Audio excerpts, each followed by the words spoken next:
May 8th, 1903, Volume 5. When man disposes himself to good, he receives good, and if he disposes himself to evil, he receives evil. I continue in my most bitter state of privation. At the most, he makes himself seen taciturn and for short instants. This morning, since the confessor committed himself to making him come, as I lost consciousness, he made himself seen for a little, and almost by force. And turning to the confessor with a serious and afflicted aspect, he said to him, "What do you want?" Father seemed to be confused and was unable to say anything. So I said, "Lord, maybe it is that thing about Mass that he wants." And the Lord said to him, "Dispose yourself and you will have it. Besides, you have the victim. The closer you remain to her with your thought and with your intention, the stronger and freer you will feel to be able to do what you want." Then I said, "Lord, how is it that you are not coming?" And he added, "Do you want to hear something? Hear it." And at that moment many cries of voices from all over the world could be heard saying, "Death to the Pope! Destruction of religion! Churches torn down! Destruction of every dominion! No one must exist above us!" And many other satanic voices, which it seems useless to me to repeat. Then our Lord added, "My daughter, when man disposes himself to good, he receives good, and if he disposes himself to evil, he receives evil." All these voices you hear reach my throne, and not once but repeated times. And when my justice sees that man not only wants evil, but he asks for it with repeated petitions, with justice it is forced to concede it, to make them know the evil they wanted. In fact, one can truly know evil only when he finds himself in it. This is the reason why my justice keeps looking for voids in order to punish man. However, the time of your suspension has not yet come, at the most a few days for now, so that justice may press its hand down on man a little bit, for it can no longer bear the weight of such enormities, and at the same time, so as to make man's forehead raised too high, lower down. May 8th, 1909, Volume 9. One who talks much is empty of God. Continuing in my usual state, my lovable Jesus made himself seen for just a little, and told me, "My daughter, one who talks much shows that he is empty in his interior, while one who is filled with God, finding more taste in his interior, does not want to lose that taste. He hardly speaks, and only out of necessity.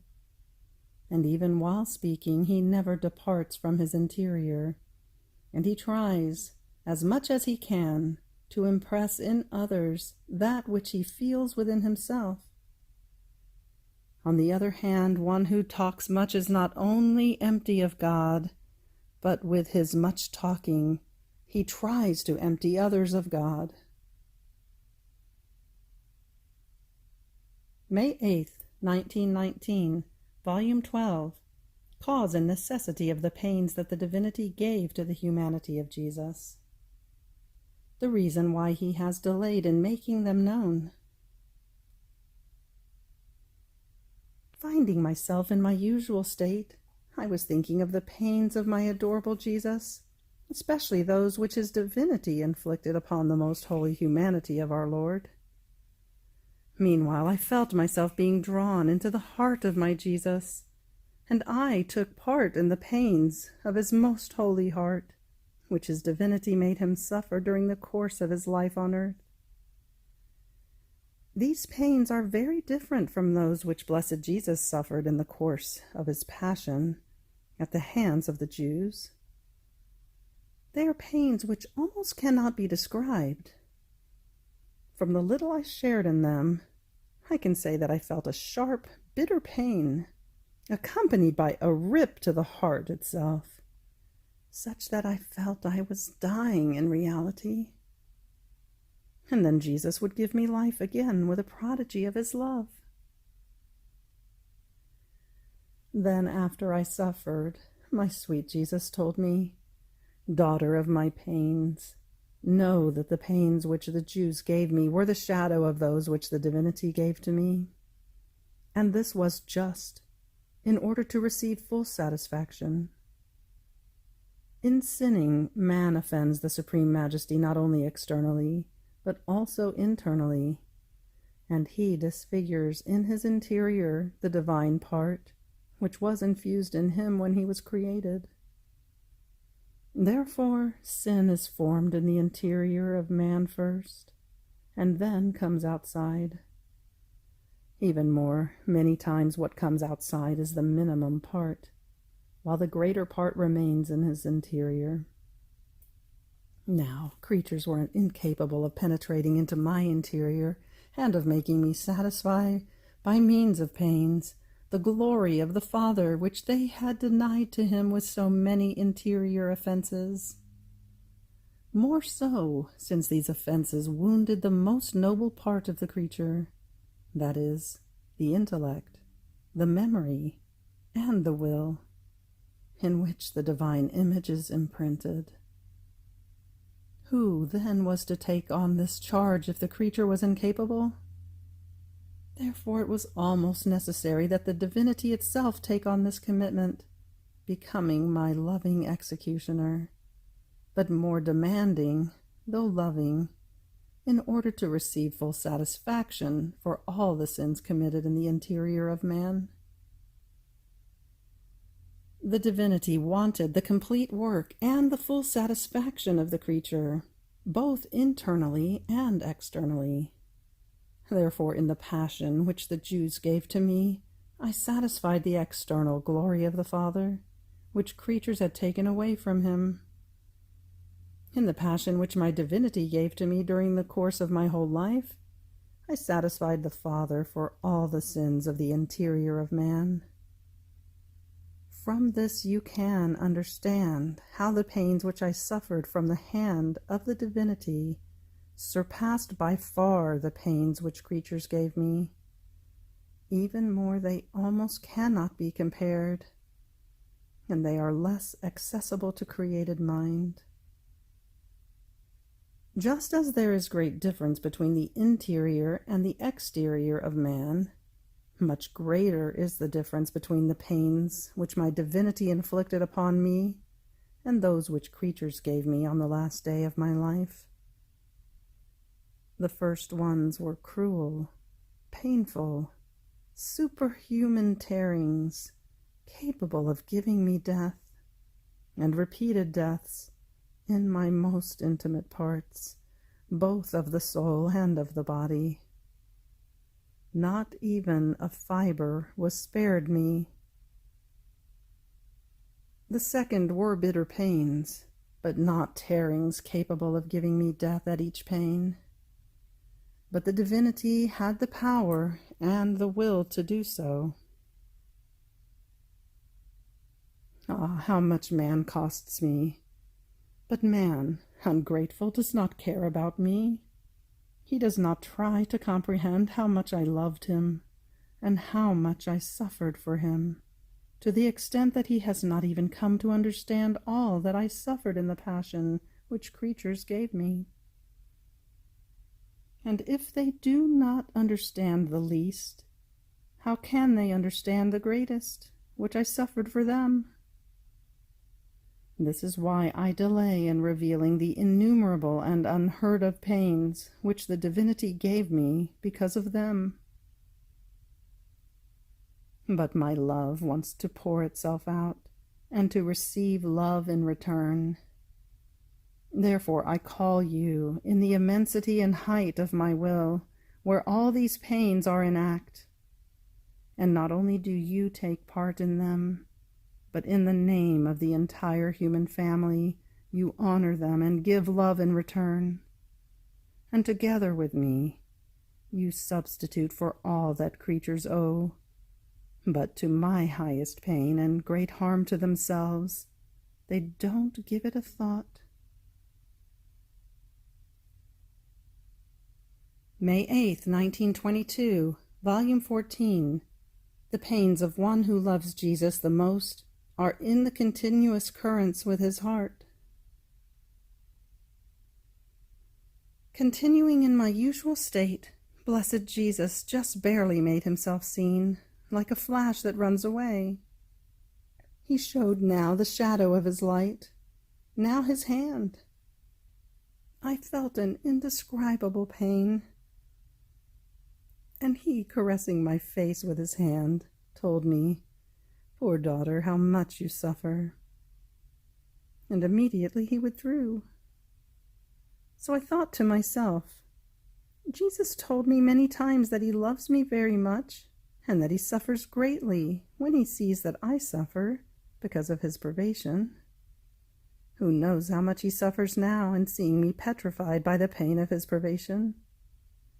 So in order not to make him suffer much, I want to pluck up my strength and try to be more content, less oppressed, more attentive in maintaining my flight, my attitude in his will, so as to bring him my kiss, not embittered, but peaceful and content, which may not sadden him, but rather console him. While I was thinking of this, he came out from within my interior, all sorrowful, and with his heart all wounded. In the center of it I could see a wound, and a flame coming out from within it.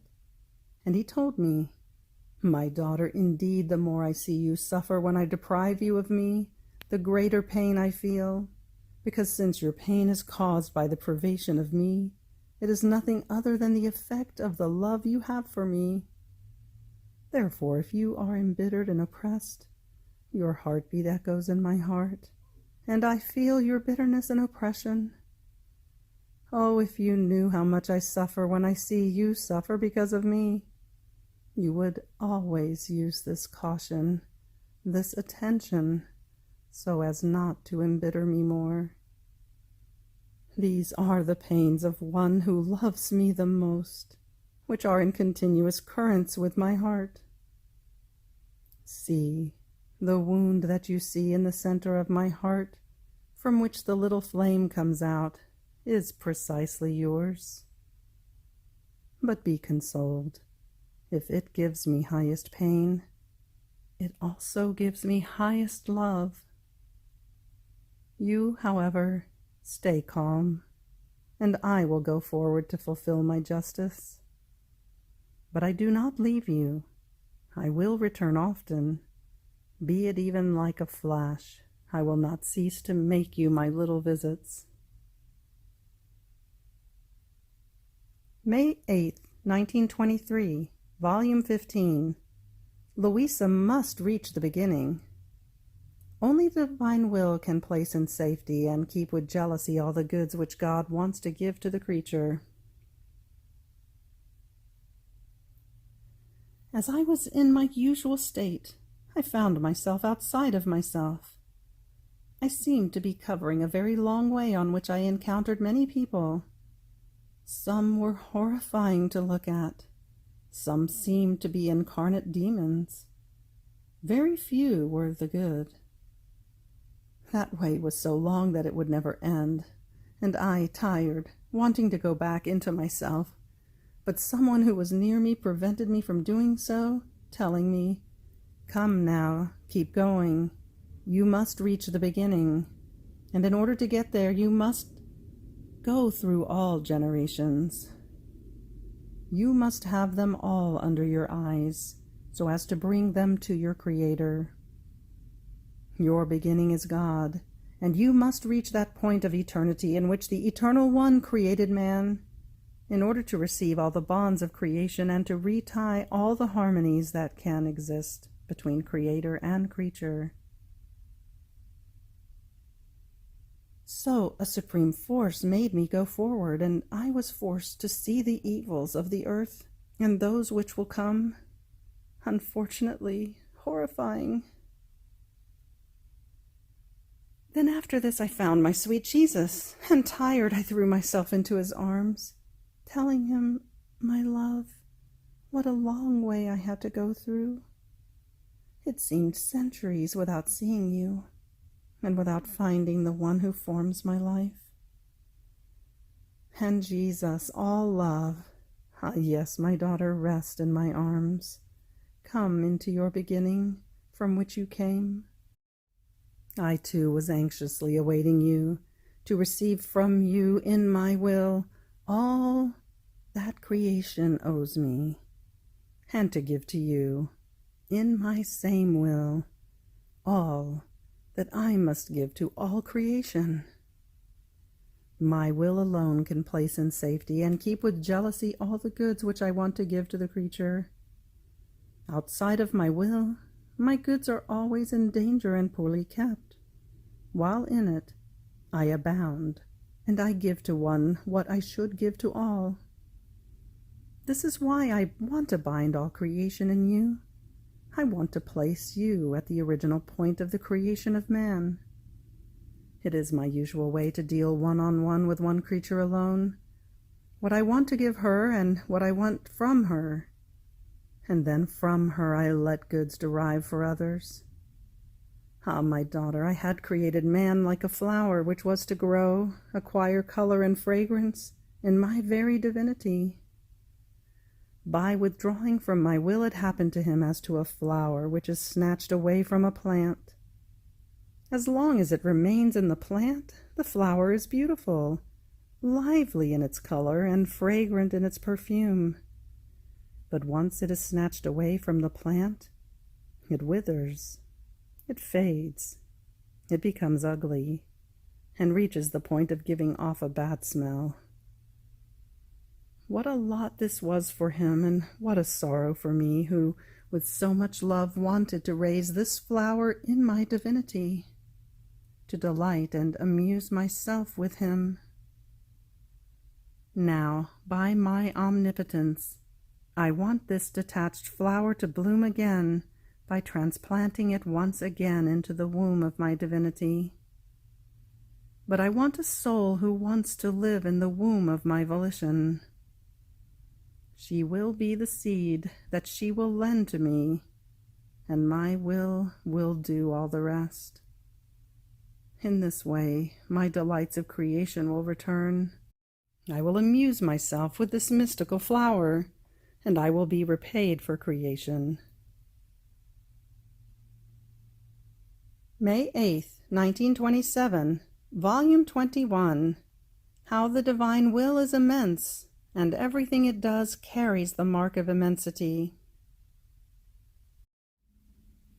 In the midst of the privations of my sweet Jesus, though I feel their hard martyrdom, I abandon myself in the arms of the Supreme Volition, as its little daughter who is raised on its knees, attached to its breast, to live of its life and in its likeness.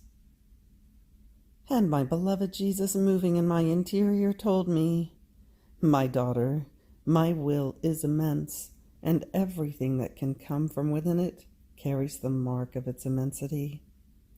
One single word of it issued the immensity of the heavens with all the stars. From one word of it came out the sun with the immensity of its light, and so with many other things. Now, in order to issue this immensity of light and of heavens, first I had to create the space in which to put this immensity of light and of heavens. Now, whenever my will wants to speak, first it looks to see whether there is the space in which to put the great gift of its word. That may be another heaven, a sun, a sea even greater. This is why many times my will remains silent, because the space in which to put the great gift of the immensity of its word is lacking in creatures. And in order to be able to speak, first it bilocates its will, and then it speaks, placing its immense gifts within its very self. This was the reason why, in creating man, we gave him the greatest gift, the most precious, the richest inheritance. our will as depository in him, to be able to tell him the surprises of our immense gifts of the word of our fiat. As he rejected our bilocated will, we no longer found the space in which to place in him the great gift of our creative word. Therefore he remained poor and with all the miseries of his human will. See, of everything that also took place in my humanity, the greatest miracle was to restrict all the immensity of my divine will in it. The miracles I made can be called nothing compared to this. More so, since it was my nature to be able to give life by making creatures rise again, give sight to the blind, speech to the mute, and all the other miraculous things I did. Indeed, it was my own nature to be able to give as many goods as I wanted. At most, it was a miracle for those who received them. But for me, the greatest miracle was to restrict my divinity, the immensity of my will, its endless light, its unreachable beauty and sanctity within myself. This was the prodigy of prodigies that only a God could do. Therefore, as much as I may give to a creature, I would always give her little in comparison with giving her the great gift of my will. New heavens, more refulgent suns, unheard of things, surprises never before seen, can be seen in her. Heaven and earth tremble and fall on their knees before a soul who possesses the great gift of my will, and with reason, because they see, coming out from her, the vivifying and creative virtue and strength that preserves them in the new life created by God. O power of my will, if they knew you, how many would aspire to your great gift, and would give their lives to have you. After this I continued my acts in the divine will, and my sweet Jesus added, My daughter, one who lives in my will, has within herself this divine will dominating and reigning. The soul is the possessor of it. She holds it in her power.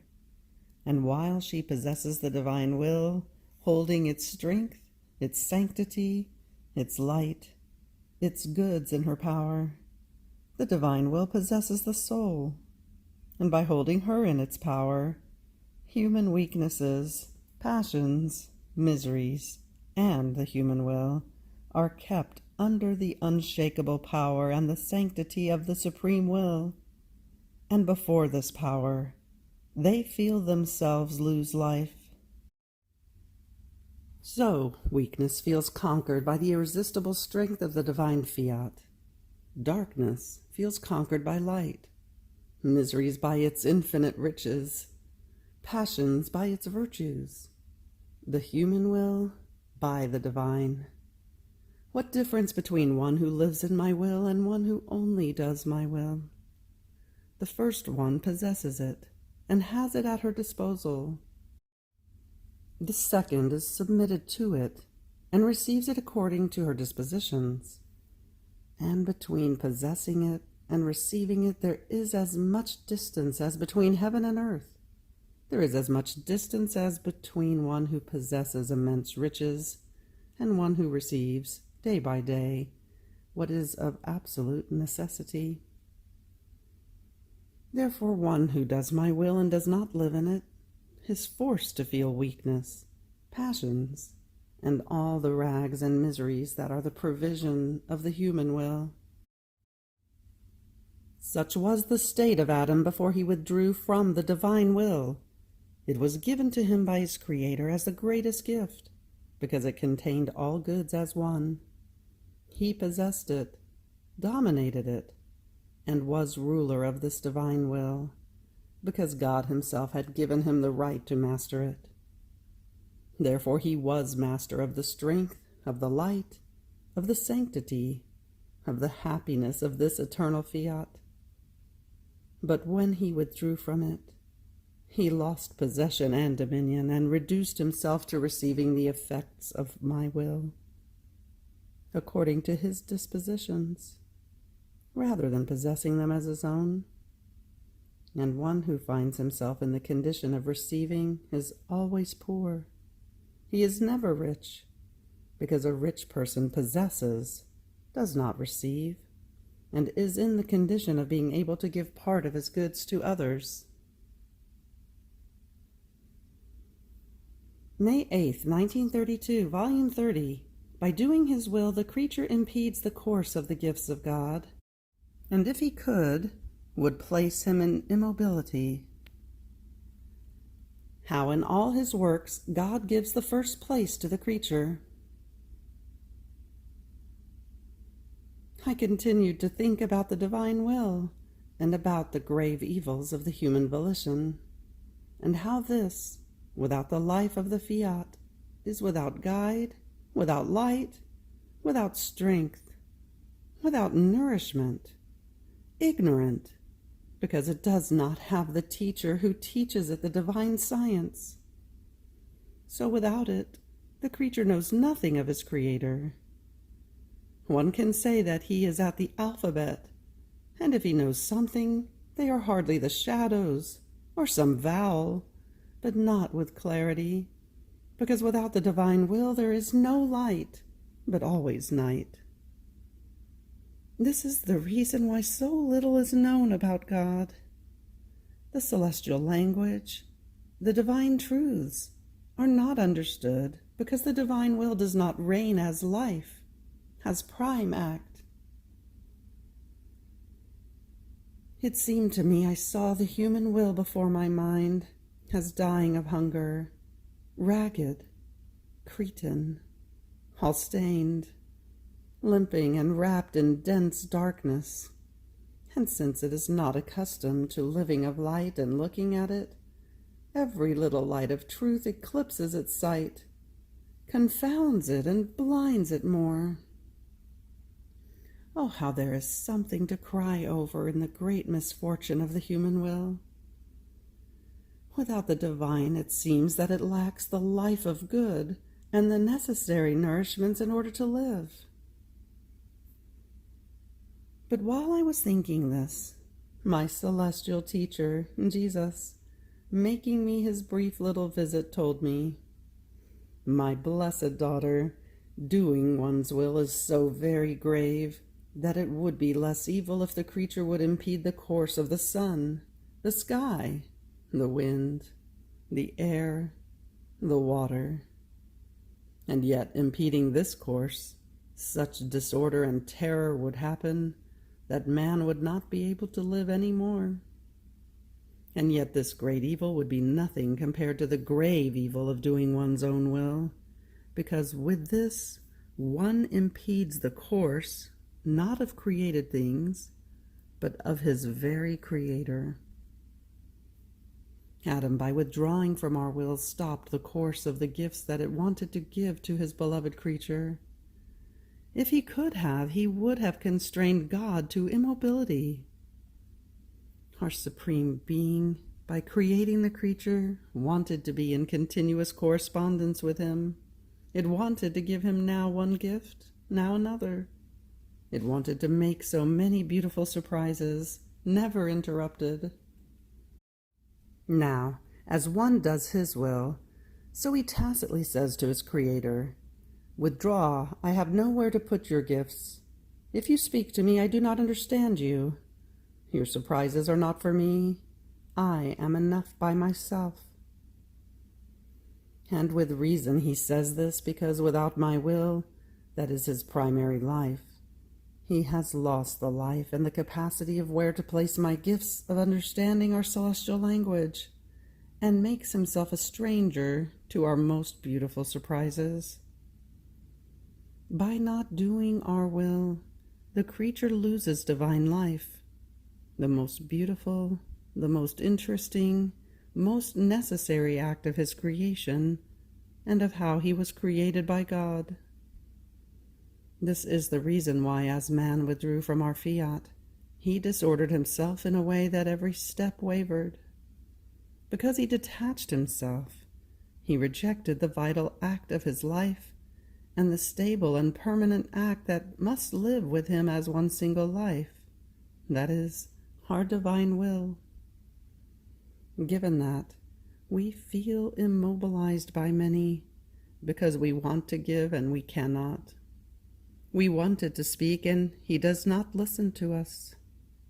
It is as if from a distance we make our sorrowful laments heard by saying to him, "Oh man, stop, stop it. Recall into yourself that will you rejected.